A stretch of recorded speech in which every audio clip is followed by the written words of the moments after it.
undangan yang berkenan hadir di kantor kami. Konsepnya berupa dan kami membuat tempat ini dalam rangka melakukan elaborasi riset secara mendalam tentang bagaimana menguasai panggung politik di Sulawesi Selatan. Ini tidak tanpa alasan. Topik ini muncul karena banyak orang yang bertanya, bagaimana sih sebenarnya orang bisa menarik simpati publik ketika dia hanya menjual gagasannya. Kalau kita riset dan kita survei, dari random pertanyaan yang kami munculkan terhadap audiens, rata-rata kami menanyakan 3-4 pertanyaan mengenai tentang gagasan. Pertanyaan yang paling pokok adalah apakah Bapak Ibu mau memilih orang yang punya gagasan atau ide yang baik terhadap perubahan.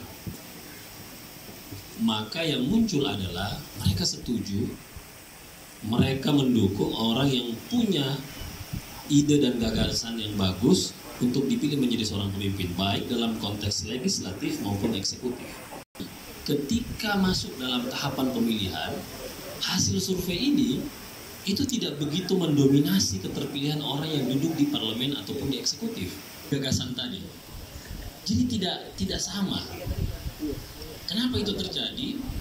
Karena ternyata ide dan gagasan itu, ya, setelah kami amati bertahun-tahun, ide dan gagasan itu tidak terformulasikan dengan baik, tidak disampaikan dengan baik, sehingga masyarakat juga tidak memilih dia. Inti masalah dari masyarakat kita pada hari ini, apakah memang masyarakat itu memilih karena gagasannya atau memilih karena isi tasnya? Sampai-sampai Pak, persoalan isi tas ini itu setiap waktu kami dapati kalau datang ke daerah di Jawa Tengah, dan punya isi otak, punya isi tas, saat ini belum tentu terpilih. Yang terpilih itu isi otaknya ada, isi tasnya ada, dan tahu cara menyampaikan idenya dan isi tasnya. Punya isi tas dalam hal ini operasionalnya dia, tapi kalau dia tidak tahu menyampaikan isi otak dan isi tasnya, juga tidak bisa terpilih. Sama contoh. Jadi itu yang kami temukan di lapangan.